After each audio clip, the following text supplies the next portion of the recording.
Happy Friday and welcome back to Daddy's Media. Now, ladies and gentlemen, the CS of Interior Kipchumba Murkomen, PS Raymond Omolo, President William Ruto are now facing hard questions over the political violence that was witnessed last weekend on Sunday during the special political event of Linda Mwananchi leaders led by James Orengo, Babu Owino, Edwin Sifuna in Homa Bay County, Nyanza region, while clergy are also demanding the resignation of Douglas Kanja over the ongoing insecurity in this country of Kenya. We are changing the language for what happened in Homa Bay so that it's an easier discussion to have. It's comfortable for the perpetrators. We are calling it goonism. I was there. What happened in Homa Bay was not goonism. It was a failed assassination attempt. Let's call it what it is. And we are not raising alarm like we said from Linda Mwananchi. It was goonism when people were just throwing stones. But let me just paint the picture of Homa Bay, so you see why it is impossible for Linda Mwananchi to have planned such a thing. And by the way, I understand where the government is coming from when they say we are stage managing it. It is a government that is ruled by novelists. They write novels and do these ostentatious displays with empowerment programs and fake launches. So for them, it is something they cannot fathom anyone being genuine in a political process. So that is understandable. So, get the failed assassination is a very heavy, it is a loaded statement. Because that is where the situation is right now. And I will quantify. I was in Homa Bay. What the goons were told there in Homa Bay was not go and they were not told to go and disrupt a rally. They were told to go and kill. We were in those vehicles. When the vehicles failed, you're in the middle of tear gas. And then somebody reaches into the car and you think someone has saved me. And it's a gun with a panga. There's a lady from Kwale who looked at a young man who was raising a panga, and then she looked at him and said, "Aki, kwa nini unataka kuniua?" And they had a moment where they just look at each other, and the young man was like, "By the way, why do I want to kill you?" Abi Zuena. She had to sit down and beg for her life. Told them, "You know what, I am here, I loved Raila, I'm just like you, please do not kill me." When it comes to a point where you have to beg for your life and someone wants to minimize that into goonism, we just know where this script is headed. They are novelists and they are trying to write off the attempted assassination on Sifuna. It is not a lie, it is not an exaggeration. We were there, it was not just stones. Goons were armed.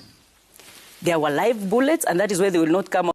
But please, as you watch, consider liking the video. When you like the video, you automatically show us your support on what I'm doing on this platform. Thank you so much for that support of the like and also subscribe. The Church and Clergy Association of Kenya is calling for peaceful campaigns and urging politicians to moderate their rhetoric while asking NCSC to act against leaders promoting tribalism and hate speech. The church is also accusing police of failing to curb goonism and in some cases interfering with political activities, calling for Inspector General of Police Douglas Kanja to resign and pave way for new leadership. CCAK says institutions including NCSC, IEBC and IPOA must take action against leaders and officers accused of promoting violence and hate speech. It further alleges that journalists attacked in Homa Bay were targeted because of their coverage in what it describes as an attempt to prevent Kenyans from knowing what was happening. Meanwhile, the church is opposing government efforts to regulate Bible schools, saying this amounts to interference in religious affairs. CCAK wants churches allowed to self-regulate and warns against what it calls an attempt to introduce the Mutava Musemi report. In the meantime, Interior Cabinet Secretary Kipchumba Murkomen, the President, as well as the Interior Principal Secretary Raymond Omolo, are facing a hard question over the chaos in Homa Bay. Where was the urgency of a state that has repeatedly moved swiftly and forcefully to stop protests before they spiral? Days after the violence that left 4 people dead and scores injured, property damaged, and saw citizens, police and journalists caught in the chaos, the 3 have continued with their public engagements without briefing on what went wrong. NTV's Laban Shaban interrogates the move by top Interior Ministry chiefs to turn a blind eye on the Homa Bay issue. In Nairobi, particularly after the deadly Gen Z protest of 2024 and 2025, Authorities have adopted a visibly tougher security posture whenever major demonstrations are anticipated, barricading roads, deploying police in large numbers, and securing critical installations. During the recent Gen Z memorial protest, Interior CS Kipchumba Murkomen and senior police commanders repeatedly appeared in public to assure Kenyans that the state was prepared to contain any threat. But Homa Bay presents a different picture. Days before the Linda Mwananchi rally, organizers had raised security questions. On August 13th, Interior PS Raymond Omolo said the government had put in place a comprehensive security plan, while local security officials assured residents that adequate officers had been deployed. On the eve of the rally, police arrested 15 suspected gang members along the Kisumu-Kericho Road, recovering crude weapons. 3 officers were injured during that operation. Yet on Sunday, violence erupted. 2 security officers were among the 4 killed, with more than 40 others injured. Police and civilian vehicles were damaged as the violence spread, leaving churches and hotels caught in the chaos. So, what went wrong? How did violence overwhelm a security operation that government had assured the public was ready? Was intelligence not acted on? Was the deployment inadequate? Or did the command structure fail when violence erupted? The National Police Service has since announced 37 arrests and says the manhunt for other suspects continues. But the arrests after the violence address the aftermath, not whether it could have been prevented. And that is where the Nairobi comparison becomes difficult to ignore. Let's roll back to June 25th, when the security authorities pointed to Nairobi as proof that extensive preventive measures could contain anticipated violence. Today was a complete failure on the part of politicians and political scavengers, and it was a success for Kenyans who love peace and order, largely because they demonstrated that Kenyans, if they decide to obey Article 37, the country can do proper demonstrations in a very orderly manner. The state has demonstrated that it can mount a massive preventive security operation when it considers a threat serious enough. Why then did the approach fail in Homa Bay? In the days after the chaos, there was no publicly documented dedicated press conference by President William Ruto, Interior CS Kipchumba Murkomen, PS Raymond Omolo, or IG Douglas Kanja, specifically explaining the Homa Bay security response. Although the police issued a statement announcing the arrest, the question of command and preparedness remains. The days that followed saw Kenya's top security leadership continue with its public schedule. Ruto was at KICC for the Kenya Health Summit. Raymond Omolo chaired a national cybercrime and cybersecurity coordination meeting in Nairobi. Murkomen too remained on official duty.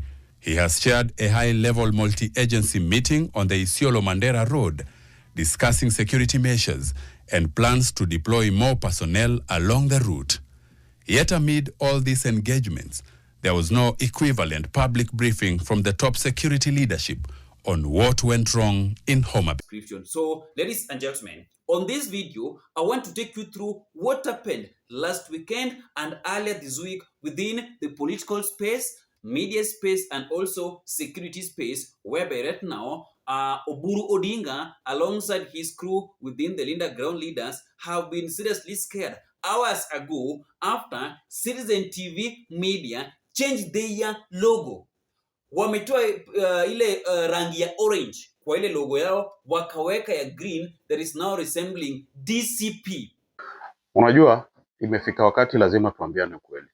Kulingana na zile violence huko Homa Bay, kuna kampuni that are owned by people in this country who think that this country belongs to them, who think that they're untouchable, who feel entitled ya kwamba hii nchi ni yao.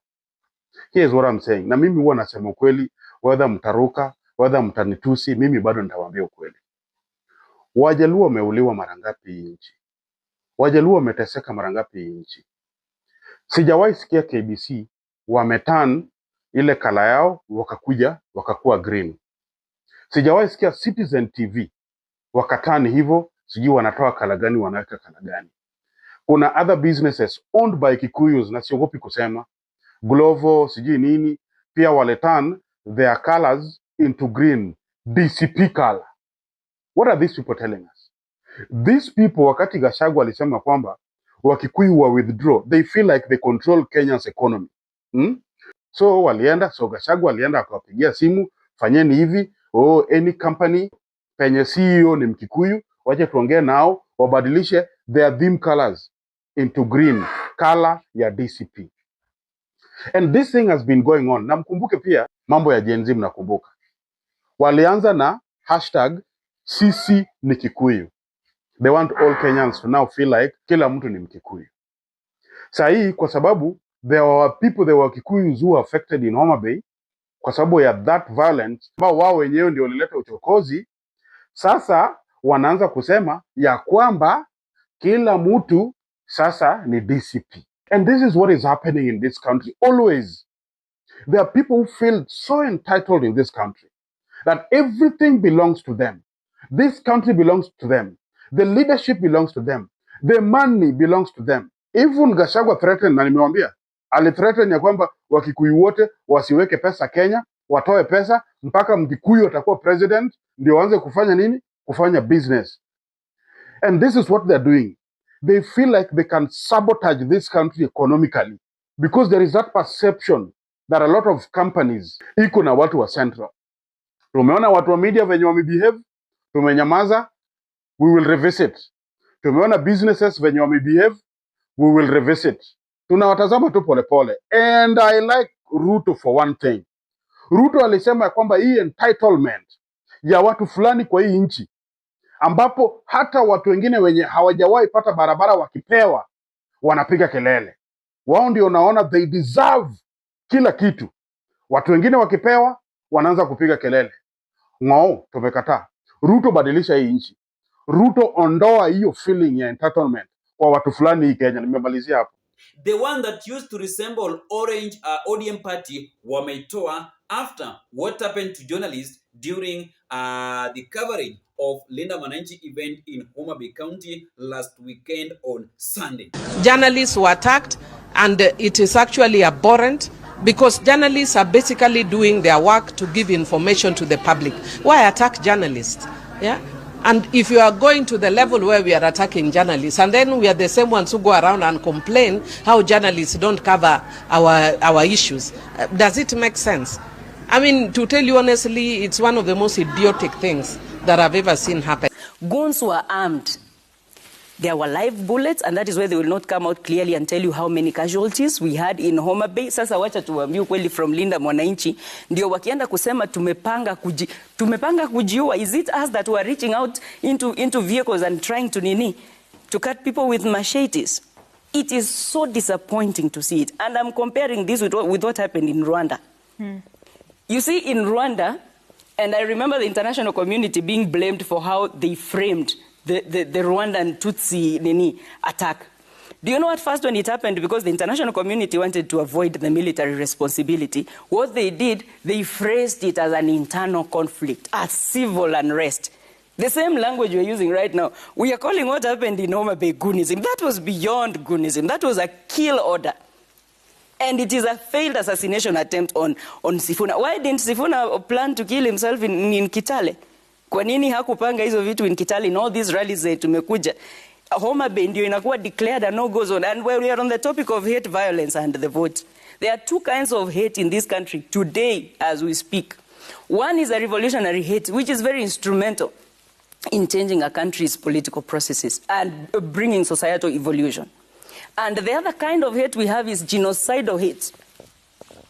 And let us not just put a blanket on it ati tuseme sasa ilikuwa gunism ni watu tu walilipwa. We have gone beyond that. Homa Bay shifted the conversation on gunism and violence in Kenyan politics. What happened in Homa Bay should be called by its name, mpaka surname iwekwe hapo ndani. It was Gladys Wanga trying to assassinate people. It has been alleged that she was paying people, goons. No, but you know, let's not name names unless you can. I said alleged. Because you said alleged. Yes. It doesn't give us legal immunity. So okay. Let's not name names. Okay. Yes. Kaluma has been is on record telling people, Kala pita na wao. You know, that's the same language that was used with Tutsis. Tutsis in Rwanda waliambiwa piteni na wao, clear them. Same language. If it quacks like a duck, it looks like a duck, it walks like a duck, for heaven's sake, it is a duck. Let us call it what it is. And at this point, we are not just asking about tolerance. Hii story ya kusema ati, let us be tolerant, These are the lullabies we are singing in this hate environment that has been created in Kenya's political environment. And as we sing these lullabies, we are going to wake up in 2027. When people now are killing each other, there is existential panic with the two-term brigade. They are so scared. What is so scary about having Linda Mwananchi in Homa Bay? What is it? Is it that we were going to expose who they really are? And that is why they just couldn't have Linda Mwananchi in Homa Bay? Because we've had people go to... William Ruto goes hadi huku kwa Waluya where Sifuna comes from. Na hakuna mtu alimrusha mawe. But right now, we have a group of politicians that have declared Linda Mwananchi na watu wa one term that these are persona non grata. Okay. Wameitoa. Hey, because of what happened. Yani right now in Kenya, journalists are now being beaten while doing their work. What is the work of a journalist? Why are you ordering the beating of those journalists while covering what was happening? Kwani mlikuwa mtaka wafanye nini? Then to make it once, Luos are fighting their fellow Luos. Really? Yani, these leaders that Baba left in the broad-based government are now busy dividing Luos. Wewe unapewa panga, unapewa rungu, ili uende upige mjaluo mwenzako. Omondi anapiga Otieno. Otieno anapiga Oma. Really? Where are we heading as a country? Then huku, bado unaimba tuko kwa broad-based government. Which broad-based government? Ni broad-based government gani tuko ndani yake? Ni broad-based government gani? Ama hii broad-based government ilikuwa ni ya kudivide Wajaluo. Because right now, Nyanza region votes are not in one place. Haziko place moja. They are scattered.